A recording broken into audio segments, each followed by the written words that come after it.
Berikutnya kita Karisma, boleh silakan di-share baca buku apa atau ada apa aja deh, silakan. Aku bulan ini cuman baca satu buku yang merupakan kumpulan cerita juga sebenarnya, tapi ini masih satu tema ya. Kan bulan lalu setelah aku misuh-misuh baca buku Mirawe, aku bilang mendingan gue baca buku Keluarga Cemara gitu kan. Ternyata di Storytel ada dong buku itu Keluarga Cemara itu gitu. Dan itu tuh kayak kumpulan dari 3 buku. Aku sejujurnya memang nggak pernah cari tahu ya tentang Keluarga Cemara. Aku cuma tahu judulnya doang. Dan aku cuma tahu quote tentang harta yang paling berharga adalah keluarga. Udah sampai situ doang gue taunya. Yang lain gue nggak tahu apa-apa gitu. Cuman tahu itu cerita keluarga gitu. Lagunya tahu gitu. Tapi aku nggak pernah tahu itu ceritanya apa sih. Dan bahkan aku pikir Keluarga Cemara biasanya kan ya nama anak yang dipakai itu nama anak pertama gitu ya. Ini enggak, Cemara itu nama anak kedua yang dipanggil Ara. Nah, jadi dari tidak tahu aku membaca bukunya. Menarik sih. Aku kan sebelumnya udah pernah baca ya. Ini kan karya Arswendo ya. Sebelumnya aku udah pernah baca bukunya Arswendo tentang bersyukur tanpa libur. Walaupun itu bahkan bukan buku yang dia tulis dengan niat nulis, itu tuh buku yang dikumpulin sama rekan kerjanya untuk dijadiin buku. Jadi ditemukan setelah dia meninggal, ditemukan bukunya di komputer, tulisan naskahnya di komputernya. Ini nih buku yang si Bersyukur Tanpa Libur itu gitu. Nah di situ itu ceritanya tuh lebih ke cerita kehidupan Arswendo lah gitu, dari mulai dia merintis sebagai penulis, terus juga sedikit cerita keluarganya. Dan somehow aku bisa melihat kebijaksanaan dalam ceritanya Arswendo gitu ya. Dan itu tuh tergambar di buku cerita Keluarga Cemara ini gitu. Jadi si Keluarga Cemara ini ada abah, emak, dan 3 anak. Anak yang pertama Eis, anak yang kedua Cemara dipanggilnya Ara, yang ketiga dipanggilnya Agil, kalau aku nggak salah inget. Nah, di buku itu tuh si yang paling besar itu masih 11 tahun gitu ya, si Cemaranya baru masuk SD. Dan yang paling kecil itu masih mungkin 2-3 tahun gitulah. Yang menariknya adalah ceritanya kan langsung nih ke kehidupan mereka setelah mereka tinggal di sebuah tempat di kampung lah gitu ya. Digambarkan gimana si Eis ngebantuin ibunya jualan opak, terus juga si Cemaranya pergi ke sekolah, terus gimana kalau misalnya yang kayak si abahnya itu narik beca dan melakukan segala pekerjaan-pekerjaan yang dia bisa kerjakan. Tapi ternyata si abah ini dulunya orang kaya. Nah, yang orang kayanya juga bukan orang kaya keturunan gitu, maksudnya dia itu pengusaha gitu, diceritakan. Jadi ada kilas baliknya, ceritanya tuh si abah itu pernah punya kayak 2 perusahaan, yang satu berhubungan dengan tambang nikel gitu atau biji timah gitu, aku lupa.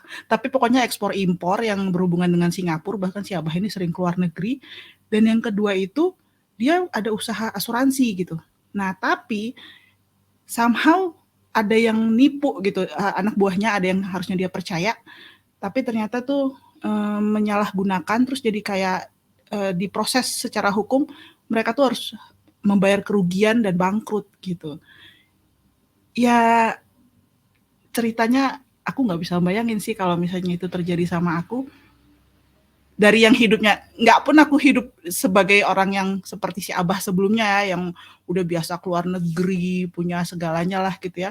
Terus tiba-tiba harus tinggal di desa dan jualan opak, terus juga yang si abahnya narik becak dan mengerjakan segala pekerjaan kasar gitu. Aku tuh kayak ngerasa ini kok ekstrim banget sih ceritanya. Ekstrim dalam arti sebenarnya aku agak mikir gini, kenapa sih si abahnya nggak nyari kerjaan lain aja gitu kan, kayaknya abahnya ini orang pintar kan, nggak yang harus tiba-tiba cuman pakai otot gitu loh kerjanya.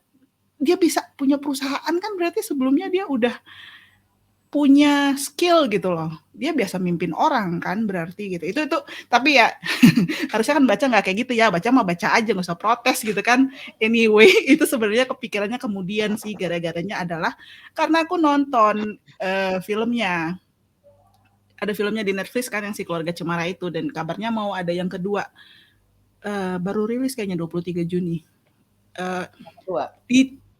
Yang keduanya. Di filmnya agak beda sih, ceritanya justru lebih ke prequel dari buku yang aku baca, dan banyak hal disesuaikan karena abahnya nggak narik beca tapi jadi tukang ojek. Kayaknya gara-gara sponsor. Nah, jadi Udah nggak ada tapi beca gara-gara kali sekarang.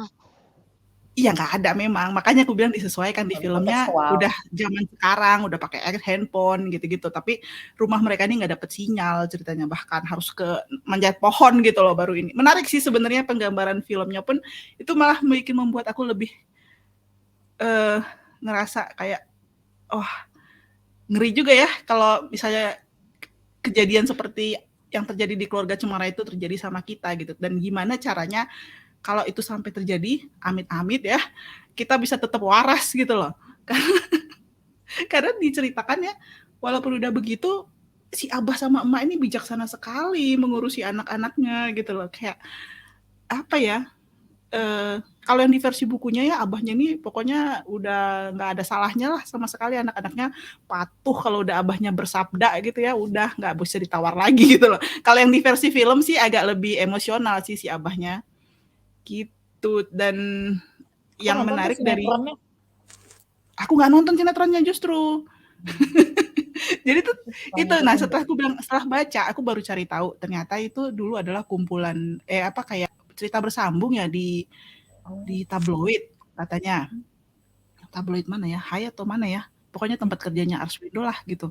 Habis itu baru dijadiin kumpulan jadi buku kecil gitu, ada 6 seri. Nah, buku yang aku baca itu 3 seri dari 6 buku itu gitu loh, dijadiin buku satu. Itu ada di Ipusnas juga sih, by the way bukunya. Dan buku yang kedua juga ada di Ipusnas, tapi aku belum baca.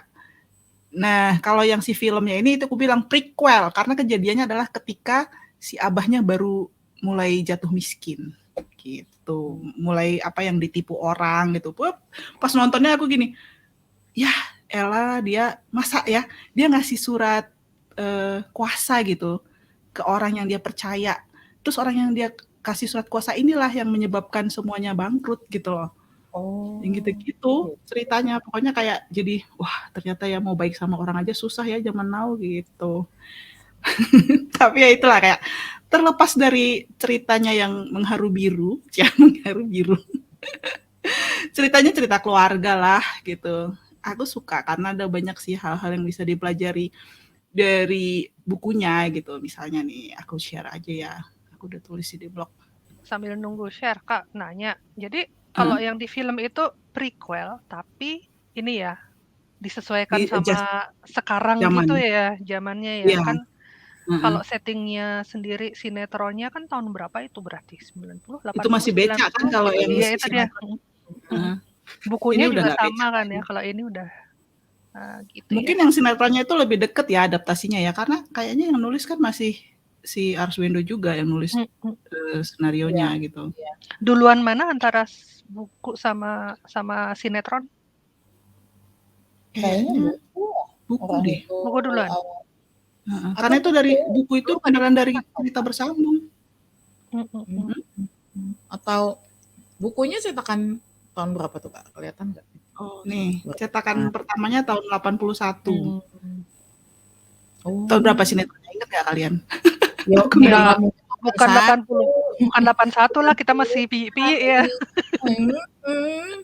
90-an nontonnya di RCTI. Iya. Udah ada RCTI pula ya. Dicetaknya lagi sama Gramedia 2017. Nah kan ini apa? Nonton OST-nya filmnya nggak baca bukunya, agak nggak suka. Cerita menye-menye gitu nggak suka. Ceritanya sedih. Sinetronnya sih nggak menye-menye, mungkin karena kayak nonton cerpen ya, kayak baca cerpen aja ya. Iya.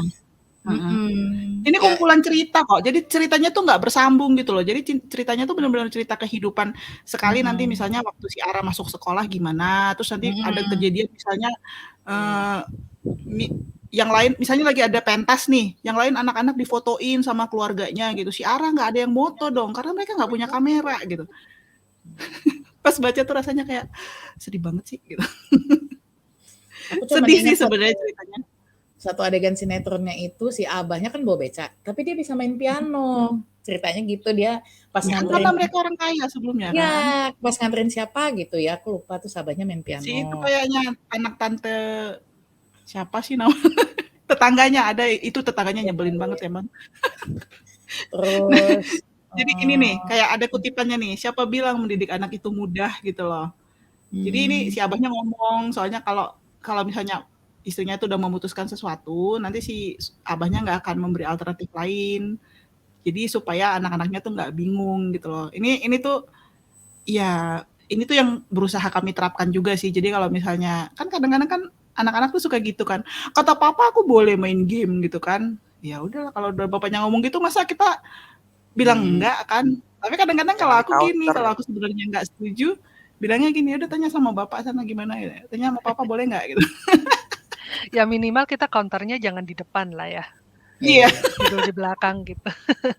belakang buka pengadilan. Di belakang marah. Kenapa udah dibolehin? Iya Nggak emang. tahu ya. Nggak ingat Enggak. kita. Lupa ya. Tapi kalau kita udah nggak ngebolehin biasanya sih ya atau kalau Ya udah bapaknya yang udah final bilang itu. boleh, ya udah gitu. Kita Final. juga nggak akan bilang udahlah boleh aja, janganlah, enggak lah. Gitu tuh membingungkan anak. Kalau di tempatku justru papanya yang tanya dulu sama mama gitu sih. Soalnya mamanya yang lebih galak. Mamanya yang bad cop Mama ya. bilang Iya. apa itu hukum. Papa bilang apa itu alternatif. Iya. Setuju. Cek dulu sama Mahkamah Agung ya. Ya itu. Nah, ini Sebelum ada lu lagi kayak banding. soal gini, aku tapi baru tahu juga ternyata cerita keluarga Cemara itu cerita keluarga Kristen gitu loh. Maksudku ya biasanya kan sinetron Indonesia kan kisahnya Iya. keluarga muslim ya. Iya. Gitu. Jadi aku baru ini ternyata tapi Kok memang aku kan juga Arswendo baru ini tahu, apalagi mereka orang Sunda. Orang Sunda kan Nah, iya. asosiasinya pasti agamanya Islam. Nah iya. Tapi Arswendo itu memang Masa sih? Katolik kan gitu. Ya. Oh Seringnya iya, gitu lah. mungkin Maksudnya kan dia latar belakangnya juga bukan Islam, dia nggak berani kali maksudnya ya dia menggambarkan sesuai apa yang dia biasa gitu, nggak tahu. nggak natural Iya, kalau makanya. dia gitu. Tapi maksud aku baru tahu gitu. Kalau di bukunya sih disebutin juga bahkan ada kayak kegiatan Natal gitu. Kayak si Cemara itu kan namanya Cemara dari pohon cemara. Dia lahirnya pas hari Natal nih ceritanya nih. Gitu. Aku baru tahu banget. Memang aku banyak nggak taunya sih soal keluarga Cemara gitu. Jadi ya gitu deh. Nggak menangkap itu sama sekali kayaknya. Iya, sama. Aku juga nggak menangkap waktu nonton sinetronnya. Tapi di filmnya memang nggak digambarkan. Sinetron aku nggak tahu ya. Tapi di film itu tuh nggak digambarkan gitu loh. Berdoanya. Kayaknya seperti itu juga di sinetron ya. Jadi netral gitu loh di sinetron juga kayaknya. Tapi kalau di buku sih diceritain mereka kadang-kadang berdoa gitu kan. Ada disebutin saya kayak doa Bapak kami gitu. Tapi nggak dibilang isinya gitu loh. Jadi cuman kayak disebutkan bahwa mereka tuh keluarga Kristen. Mereka tuh sekolahnya juga sekolah Kristen karena si gurunya si Ara namanya Bu Maria yang gitu-gitu loh. Tapi bener aku kayak baru tahu gue gitu. Terus makanya jadi ada kayak gini nih, tidak ada yang tahu kecuali Tuhan. Terus kita harus bukannya dia gara-gara terlalu percaya sama temennya, bukan karena dia nggak jujur. Yang kasih surat itu makanya bangkrut. Agak bingung deh. Lalu kenapa mendebat bukunya cuy? Itu kuat gitu loh. Iya, kan di quote-nya kan dibilang dia dapat karma gitulah ya karena nggak jujur. Padahal kan kata Karista tadi alurnya dia karena terlalu percaya sama temennya. Ngasih surat kuasa segala.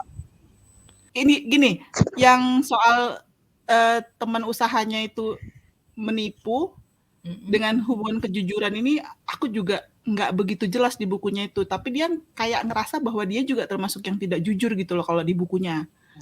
Jadi apa ya, makanya kadang-kadang aku bilang ini si abahnya ini kayak orang hebat banget sih, bukan hebat, tidak terlalu pintar. Kayak orang terlalu jujur karena bahkan kesalahan orang pun dianggap kesalahan dia gitu loh.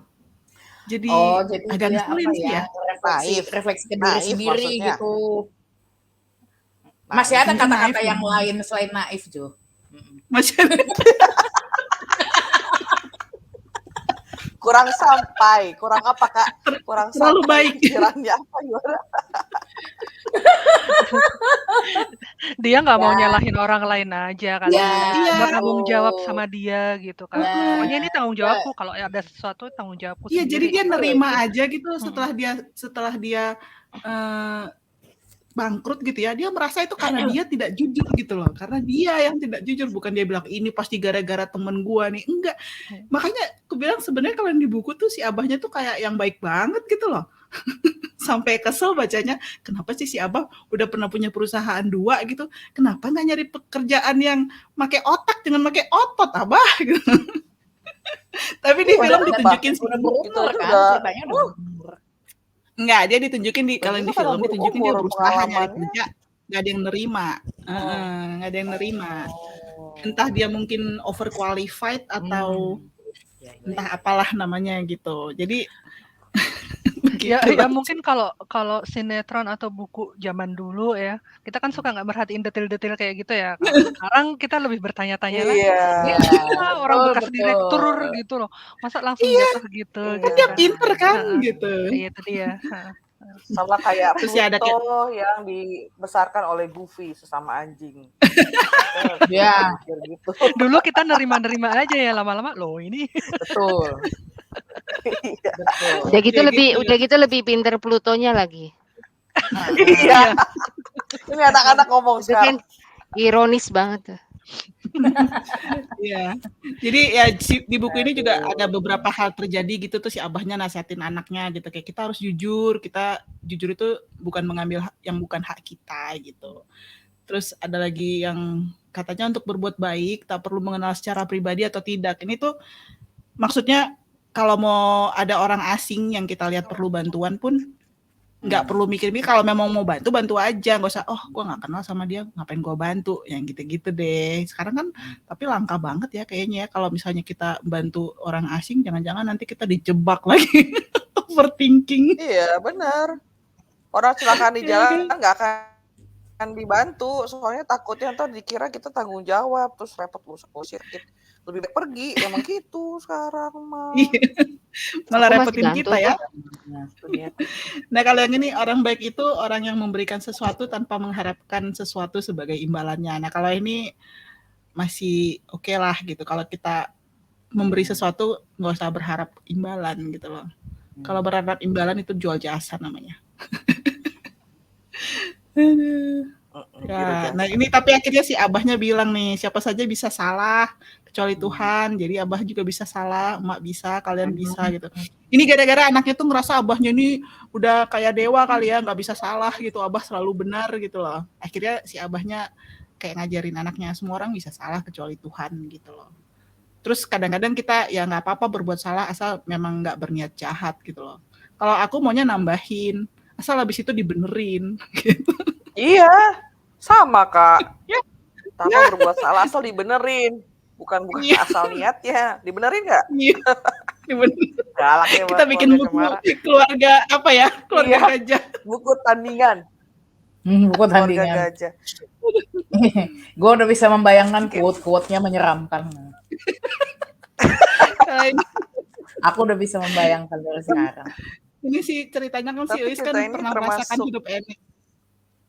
Jadi si Eis pernah ngerasain waktu mereka masih kaya gitu loh, sebelum mereka jatuh miskin gitu loh. Tapi ceritanya sekarang itu setelah dia susah pun dia tidak pernah mengeluh gitu, nggak malu karena miskin. Tapi kalau kita tidak jahat kita tidak perlu malu gitu loh. Gitu karena ceritanya ini si Eisnya dihina sama temennya, dibilang jualan opak itu makanan kuda gitu loh. Terus si Eisnya jadi malu gitu, nggak mau sekolah gara-gara itu gitu. Opak itu makanan lah yang dijual kayak kerupuk keripik. Lu serius? Baru kemarin dibilang orang bengkel oblak tau oblak. Oblak lain lagi. Tahu oblak? Apa oblak? Aku nggak tahu oblak. Kalau oblak kayak ternyata artinya lus. Ternyata lus artinya buat sekrup. Oh. Apa opak? Oh makanan itu. Oke opak. Juga oblak itu bahasa apa? Bahasa Jawa katanya. Kata si montir. Ya udah ini sih cuman tidak usah ditakut-takuti, perasaan teror akan lebih buruk akibatnya. Ceritanya lebih ke si Agilnya ngompol Terus ditakut-takutin sama si Eisnya, marahin sama abahnya si Eisnya. Gitu. Jadi apa ya, ceritanya cerita Takut-takutnya keseharian gimana? sih. Takut-takutnya gimana? Nanti ada monster yang minum pipis Oh kamu bukan, diompol atau gimana? ceritanya agak, udah Diteror ceritain. gimana? Ceritanya agak Ceritain menjijikkan sih aja Kak, menurutku. nggak bakalan dibaca tuh sama si Rizal juga. Nggak, Iya ceritanya nggak ya, akan. waktu si adiknya itu ngompol ya, dikasih teh, disuruh minum, dibilang itu air kencingnya coba. Oh aku kayaknya nonton itu, aku nonton Ya bagian itu. kan bagian yang itu Iya, kan iya, si iya. adiknya malah jadi terteror kan ngerasanya. Nah terus si abahnya nggak Iya, iya. ngebales dong ke si Eisnya kayak gitu. Eis minum ini gitu. Kira-kira gitu lah banyak kan. Jijik. Ya itu tuh si abahnya Ya. bilang gini, Abah tahu kalian nggak ngasih itu beneran gitu, tapi coba kalian digituin mau nggak gitu loh kira-kira. Itu kan itu kan nggak dikasih beneran Jo. Ini punya lo nih gitu kan. Minum gitu. Kan padahal yang enggak lah. Iya. Tapi kan Tapi ya intinya itu si Abah adalah jangan lakukan ke orang lain apa yang lu nggak pengen orang lain lakukan ke lu gitu kan. betul. Kata si Abah. Ya gitulah. Ya tapi sebenarnya ya itu aku bilang setelah membaca Pembalasan Dendam Mirawe dan membaca Keluarga Cemara gitu ya, aku lebih menikmati juga sebenarnya membaca Keluarga Cemara gitu loh.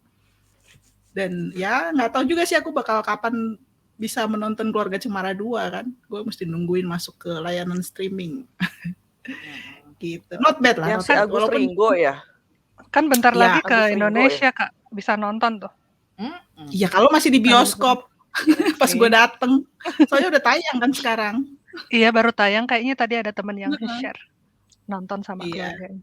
Gitu. Ya kalau iseng-iseng baca, menurutku sih menarik karena ceritanya kan cuma kumpulan cerita ya. Jadi bisa baca satu cerita udah gitu. Nggak kayak baca novel yang abis ini gimana nih? Ini misterinya gimana gitu kan enggak gitu loh.